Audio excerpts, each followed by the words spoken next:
This is the kind of town people still say hello, and they all know your name everywhere you go.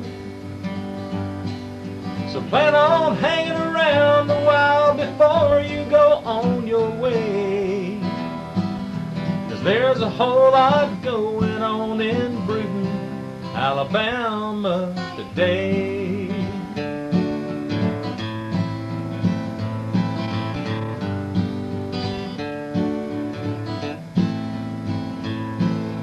Plan on hanging around a while before you go on your way.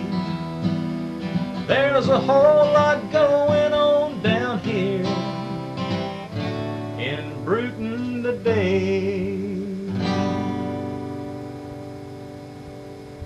Our Town, a program about people and issues of interest to our residents. Hosted by Roger Chapman. Spend some time with us and enjoy Our Town. Good morning. Welcome to Our Town in Brewton, Alabama. It's August and it's hot in Brewton. The humidity's around 90% this morning and it's already warm. And sit back and get a cup of coffee or get a cup of iced tea or something and let's enjoy learning about Brewton, Alabama and things that are going on that affect our daily lives. I'm Roger Chapman and I'm happy to be here with you. I'm also happy to have a good friend of mine, Tommy Shehan. He's the administrator of the Brewton Medical Center.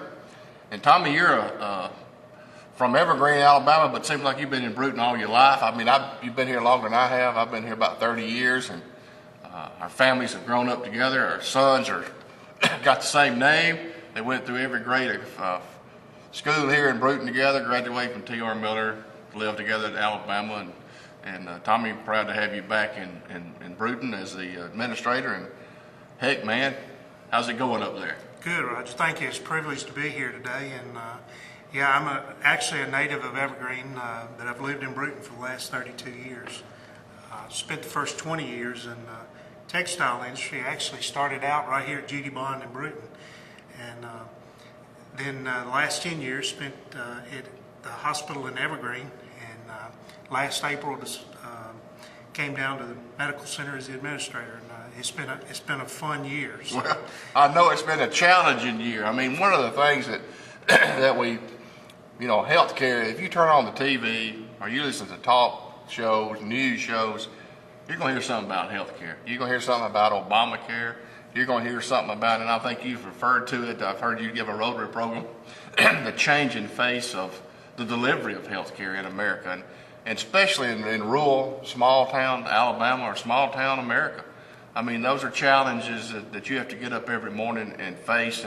And I know a lot of the doctors that we have here, household names, been around a long time, but they don't last forever. So what are some of the things that are going on now at the Brewton Medical Center? Well, some of the greatest challenges we face every day is just trying to retain the physicians that we have. Not only retain them, but start looking at recruiting new physicians into the community. With all the changes in healthcare, the advent of the EMR, the electronic medical record, and all the computerized systems that are being put in, it is a challenge not only for the physicians that are currently practicing, but for those that are even coming out of school now. Most of the physicians coming out of residency or out of medical school too seem to have a different a view of how they want to practice and live their life. In the past, most physicians were in what we would call an inpatient practice model, where they would spend 8 to 10 hours in the clinic and then go to the hospital and make rounds.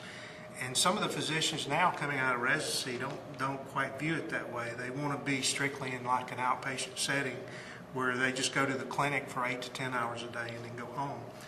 And so that's one of the challenges that we face when we recruit, is they want to limit their hours as compared to some of our physicians who have always practiced on an inpatient practice model. Well, inpatient, you mean admit patients to the hospital? Admit patients to the hospital and round on those patients. See them they talk about the doctor making his rounds early in the morning, and then maybe you'll see him late in the afternoon, and in between time changes clothes, goes back over there and sees people all day long. Right. That's traditional model. That's so the to speak. traditional inpatient model. And a lot of the physicians, newer physicians coming out. The other thing that physicians coming out of residency struggle with is going into a solo practice or into a practice that has what we call a fee-for-service model. And that's where they get paid based on the number of patients they see every day and the collections that they make. And because of the way they want to practice, in the past, it was not unusual to have a physician to see 30, 35 patients a day on a fee-for-service model. And today, they want to slow down a little bit. They want to see fewer patients and provide a higher level of care. Well, take us through the typical visit. You know, there's when you go to the Brewton Medical Center. Take us to your office is there. You're kind of in charge of the day-to-day operations. You interface with the physicians. You interface with their staff. Tell us a little bit about what can we expect coming to the Brewton Medical Center. Well, typically in the past, what's happened is if you came into the medical center, you already had a scheduled appointment. We do have provide the opportunity for patients to walk in and see an on-call physician. But if you have a scheduled appointment, your first order of business when you get there is to go through the registration process, and that's where we verify your insurance eligibility and then collect your co-pays, and then you're checked in and you can actually go to the physician's office. The medical center does an extremely good job of getting patients in and out. There are a couple of exceptions where you have some of your higher volume physicians or you might run into some patients that have a higher acuity level that day that needs to see the physician a little longer. That means acuity level for everybody, that means you're sick. That means you're sick. Sicker. You don't feel good, and you want to go see the doctor. Right. So if the patient comes in, though, what we have just implemented at the medical center is a new check-in system. And in order to keep up with technology, we've gone to a company called Phreesia, and that's spelled Phreesia. And they're known as the patient check-in company. And so when you come in, you can be given a little tablet and basically tell what your name is, who you are, identify you and where your appointment is that day. And then you can actually go through a series of questions and check yourself in. It'll actually verify your eligibility and as well take your co-payment either through a debit or a credit card. Eventually, we will move, for those people who are technically savvy, they would not even have to go through the registration area. They could go straight to their physician's office and be checked in. And I know one thing that you're pretty aware of and been involved in even before you came here was the change in the way medical records are delivered and kept, and that's a big deal right now. Very big deal. We are actually in a project and have been since last April, even before I came, was to convert a lot of the paper records to electronic records, and we do that by scanning those records into the computer system. And even if you bring in appointment slips or orders now from a referred physician, we can scan those records into the system and then have them on file as part of your permanent record. So we kind of got a little hybrid system going on up there, if you'll let me use that word. You've got your older doctors, the more traditional doctors, and then as you bringing in and recruiting new doctors, I know that's something that you're heavily involved in, is to bring new physicians to Brewton with admitting privileges, I believe that's what you call it, where they can, if they see a patient that needs to go to the hospital, they have the right to admit him at D.W. McMillan, just right down the road there. So I know that we've got some doctors that have been here a long time that are not going to be here forever. And then as we're replacing our staff, we are seeing a little change in the way that they do things. We never saw what we call a doc in the box growing up as children. When we went to see the doctor, I went to see Dr. Guyton, and he might have had his single practice. It might have been in a house, not his house, but a freestanding building. You'd see the doctor, you'd see his nurse. She was his nurse. that she'd worked with him, but that's kind of changing now. It is changing, and you know, I can remember those days as well, where your physician knew your entire family by name and would ask about you on the street. But the doc in the box is what we refer to as the outpatient model. It's where the physicians actually go and work 8 to 10 hours a day and then go home. They don't have inpatient admitting privileges to the hospitals typically.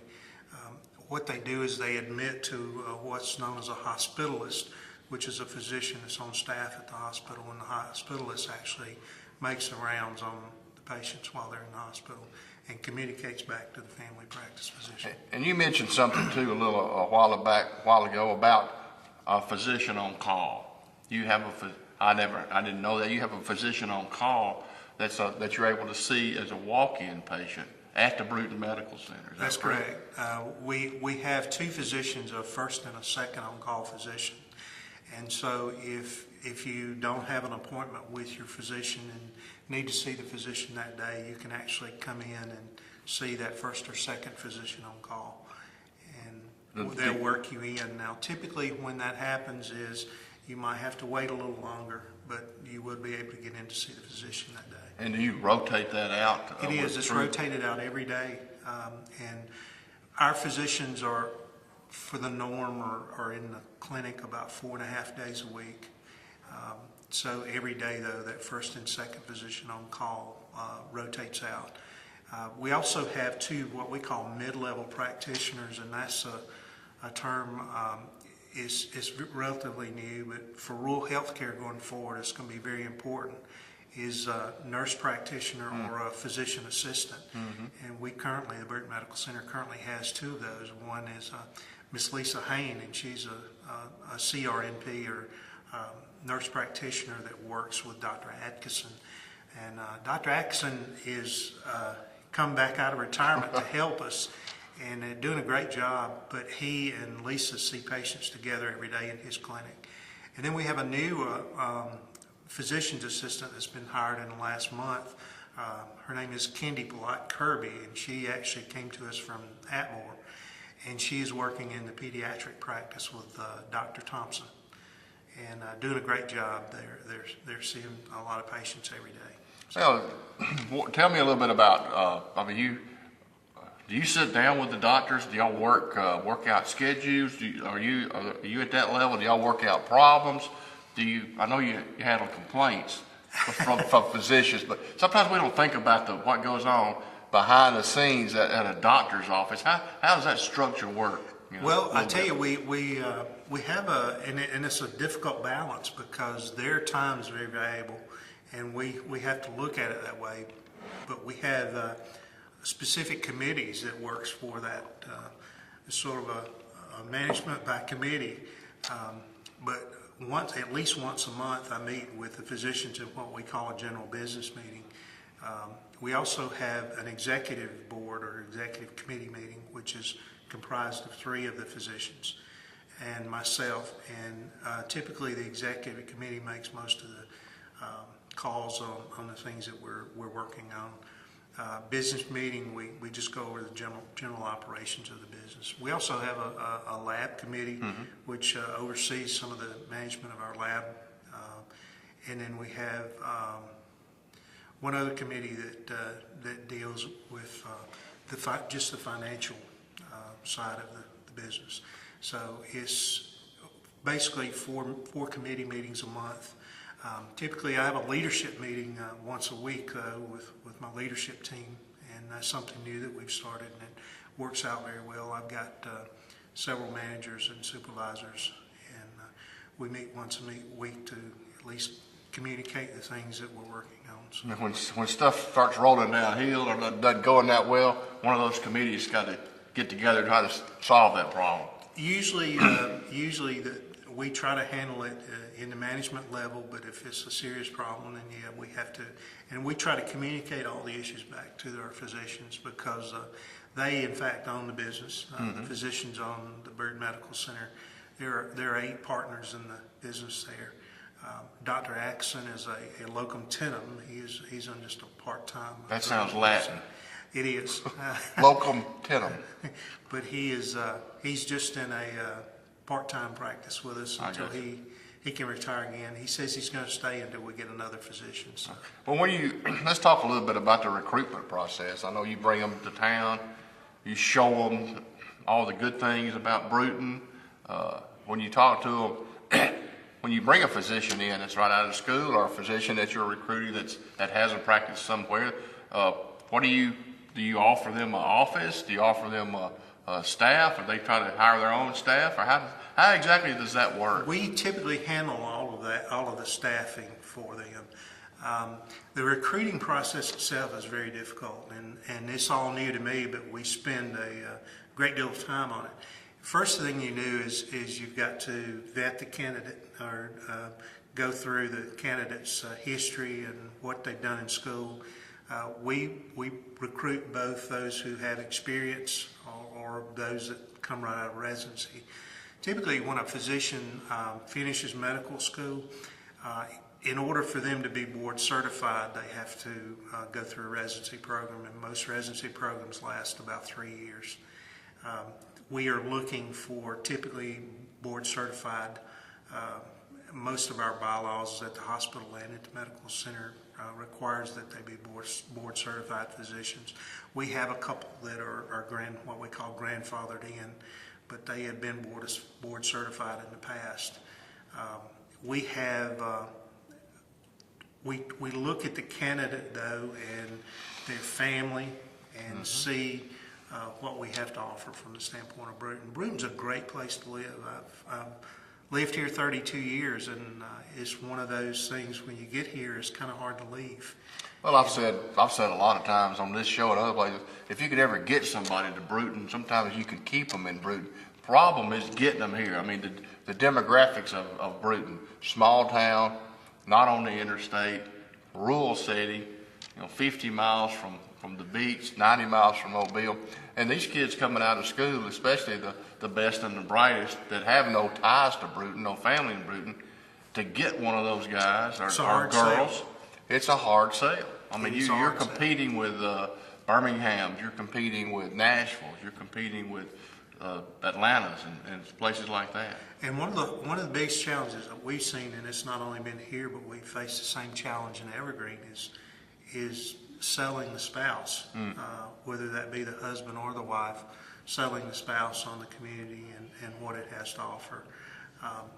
Great school system here, so that's an easy sell from a standpoint. And we've actually just landed a physician in the last couple of months, Dr. Aaron Morgan, who's coming to us. He is originally a Mississippi native from Laurel, Mississippi.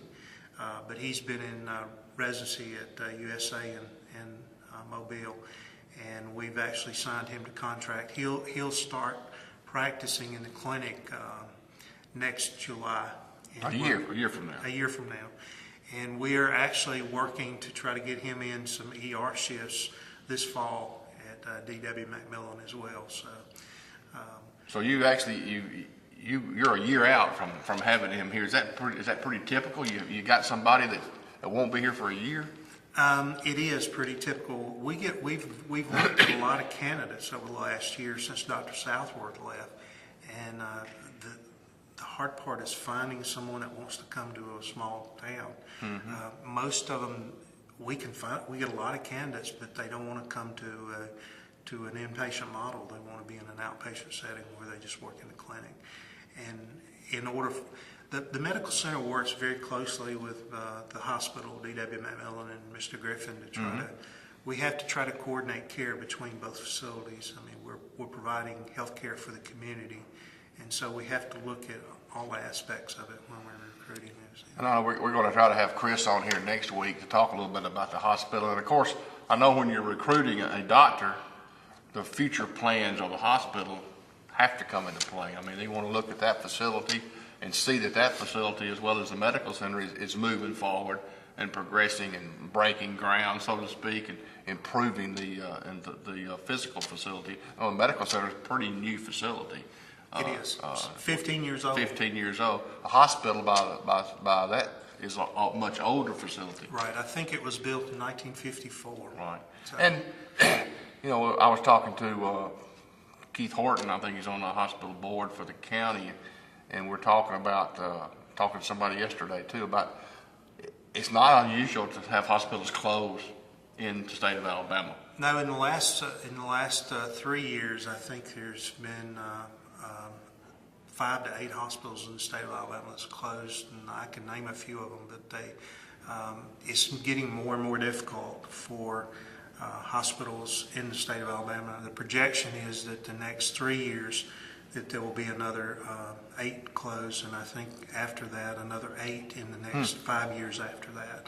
And that's just based on numbers and where they see how financially strong or viable these hospitals are. Very, very difficult. There's a couple of different hospital models. Most of them are typically not-for-profit structures, but there's something also called critical access hospital, which is set up for small rural towns, and those critical access hospitals have only are licensed for a certain number of beds. There's only been 2 critical access hospitals in the state of Alabama that have been successful, and that particular model doesn't work well in Alabama with Blue Cross Blue Shield and Medicaid, who have one of the tightest cost structures there is. And speaking of insurance, I know we talked a little bit about early on about Obamacare. We hear that on the news all the time. We don't really know how that's going to play out. One of the big parts of it has been put off a year now. Some of this insurance, how we're going to have a pool, or going to have where people that don't have insurance will participate in some kind of insurance pool. The states have to set that up. But of your business that walks through the door at the Brewton Medical Center, percentage-wise, how much of it's insurance and how much of it's self-pay? That's a very good question, and we typically, from an administrative level, look at what we call our payer mix, and our payer mix is very good at the Brewton Medical Center. For the most part, we have about 90%, greater than 90% of ours are covered by some form of insurance. We have about 30% Blue Cross Blue Shield, 30% Medicare, 30% Medicaid, and then about 10% is either commercial carriers or private pay. We do a real good job of making sure that we've got verifying that insurance eligibility, and sometimes we miss some things, but that's just part of it. We see a lot of patients every week. Right. About how many would you say? We see between 1,000 and 1,100 patients a week in the Brewton Medical Center. We see that's a 5-day week. 5-day week. 4-day week, maybe 4 and a half. 5 week. Between 52,000 and 54,000 patients a year. Wow. So, and this is in a community where if you drew a line 7 miles from downtown, you've probably got 14,000 people. So, we draw a lot from other communities. Our healthcare system here has a good reputation for its quality, and so we draw up people from other towns in here as well. Now, let me put this in perspective, because I heard it. We got 7,000 people maybe in this circle around Brewton. Is that what you said? 14,000. 14,000 people in a 7-mile circle. And you're going to see 52,000 patients at the Brewton Medical Center in a year? Yes. Wow. And some of the folks that live here, if they're fortunate, they won't go up there. They won't be sick. They won't have to see the doctor maybe once or twice a year. But there's a lot of traffic up there. A lot of traffic. You're saying, yeah. And we are picking up with some of the other challenges that the other communities are facing. We're picking up a lot of patients from their surrounding communities. We pick up some from Florida. People come over the Florida line because of our close proximity to the state line, and then we pick up patients from Atmore and Monroe and Evergreen, and we even get some from as far away as Andalusia as well. Well, without getting into too much detail, but part of the administration of the medical center, you take in the money, you take in the co-pays, and then you give it back to the doctor. That's correct. You're in charge of that, so he doesn't have to do that. He gets a check. We basically manage the business for the physicians. We hire their staff. Okay. and we make sure that they've got the staff they need. We train their staff. You pay their staff? We pay their staff, Okay. and then we also pay the physicians too on a monthly basis. So we collect everything for them and then just cut them a check at the end of the month. So they don't, like the old model was the doctor Had to do his own business. When I went back to business school, there were several physicians in the class that they didn't have a clue. They didn't understand why I'm working all my life and I don't have any money. Well, I've had physicians tell me today, as they've come out, that they are not taught enough of the business aspect in medical school. And so when they get here and as we work through some of the challenges we have, how to code, for example, to code a visit and those types of things, those are some of the issues that a new candidate faces when they come right out of residency and start into practice for themselves. And that's something that you could offer the guy, offer the new doctor. Right. We actually work to train them as well on the coding side, the insurance side, what our practices are from the medical center's perspective. And one thing we haven't really talked about is the lab. The medical center, right in the center of the medical center, I believe it's kind of laid out where you got doctor's offices on one wing, doctor's office on the other wing, but kind of the center is a full service lab. That's right. We have what is deemed by certain laboratory organizations, we have what's called a moderate complexity lab, and that's based upon the types of tests that we do. We can, of course, do most of the drug alcohol testing, and we do a lot of workers' comp post-accident type testing there as well for those, and then we can do pretty much a full panel of whatever's needed by the physicians. I mean, I've noticed that you go, the doctor wants to give you orders for a blood test, a pretty standard blood test. You can actually go up there at 7 o'clock in the morning, I believe it opens up, get it done, and go back that day and see the doctor, and he's got your test results. Right, pretty and much. they typically, and the reason a lot of folks don't really understand why they have to go so early in the morning for the lab test, but most of those tests have to be done fasting. Right. And so you can't have anything to eat or drink for a period of time, and so they want to go ahead and get that out of the way as quickly as you can. You can tell by looking at Tommy and me, we don't fast very much, But I've been up there to get blood work done at 7 o'clock, and be a few people in there getting a little vein drain going on, and then you can go back at 10 o'clock and see your doctor, and he's flipping through your results pretty much. Same day service pretty much. Yeah, a lot of Monday, Tuesday mornings by 8:30 or 9 o'clock, we've already seen 50 patients in the lab. What's your typical day, Tommy? My typical day is pretty long, Roger. It starts early in the morning. I'm usually there by 7:30, 8 o'clock, and I usually don't get out of there until 6 o'clock or after every night. But I make sure everything starts up and winds down. But it's a busy day. Some days you come in with a plan to get a lot of things done, and you don't get very much done because of the interruptions and things that. Well, it's a lot of businesses are more structured. Yours is a little fluid. You don't know, you're going to see 1,000, you're going to see 50,000 patients a year, and you don't really know what's going to walk through that door. The physicians know a little bit of. They can look at their schedule for tomorrow maybe, and see who they got coming in and get the records ready and all. But really and truly, they're kind of on the fly up there too. They got to kind of react to things that happen through the day. It is, and that's a very good way to put it. Most of what you do there is very fluid. You just have to adapt and go with the day. And I would assume sometimes that the doctor's called to come to the hospital on an emergency situation occasionally? They are.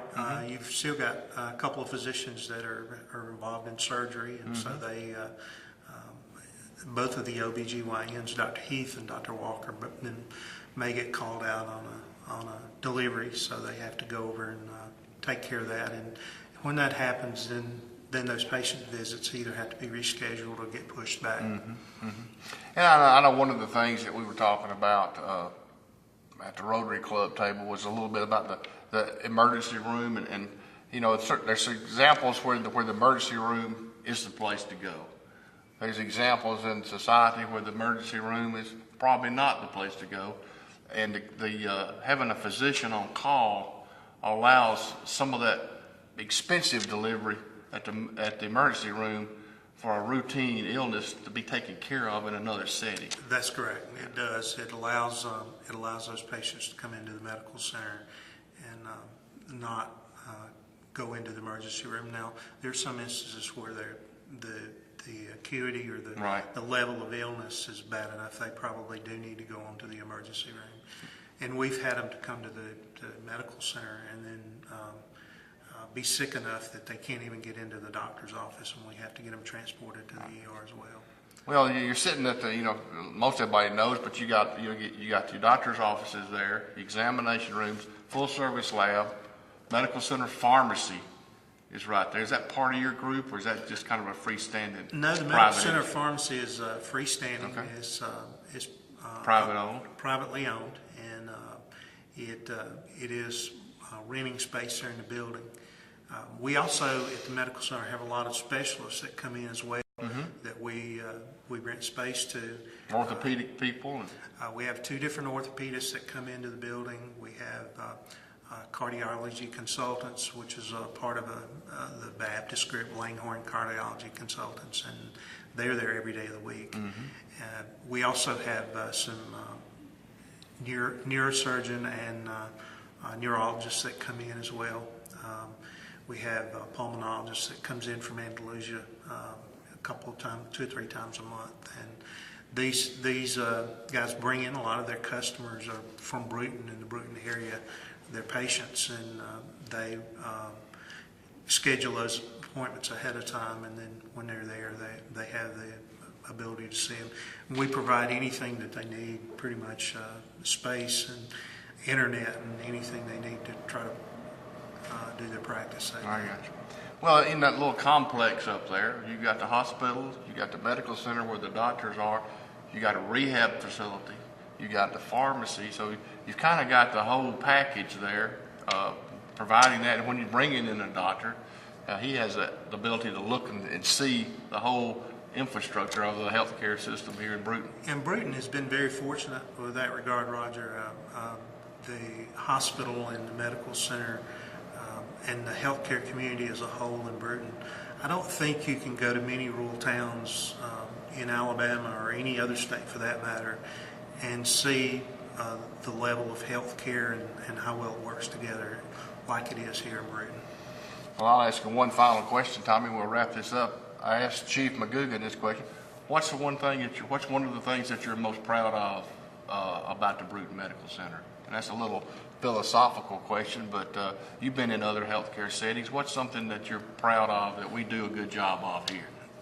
The people, Roger. The people are not only in the medical center, but the people of the community, and how well the people in the medical center and the hospital as well try to provide health care for the community. And I think we need to keep that as our main goal, is taking care of the community, because they take care of us, and that's probably the greatest thing. I think that's one thing that's kept me here in Brewton too, is the people of Brewton. I don't think you can find many towns where you have the people like they are here in Brewton, the quality of people across the board. Well, it goes without saying that the citizens of Brewton are generous to give back to the community, and it is a community. It's a small town community, and that's a small operation. Technically, 9 doctors, a hospital there, and you know them. You see them on Friday night. You see them at the football games. You see them in the grocery store. You see them on the golf course if you play golf. So we sometimes don't think about it. The medical, the whole infrastructure of the healthcare that we have in small town Brewton, but it's a long drive to Pensacola if you're sick. Sure. If you're sick. Tommy, welcome. Glad to have you here in Brewton. Glad to have you. Have a good day in Brewton, Alabama.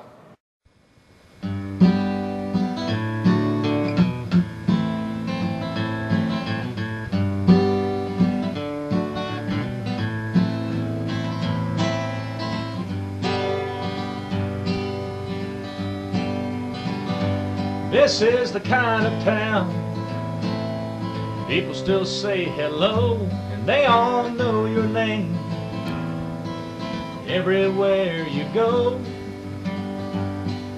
So plan on hanging around a while before you go on your way. 'Cause there's a whole lot going on in Brewton, Alabama today.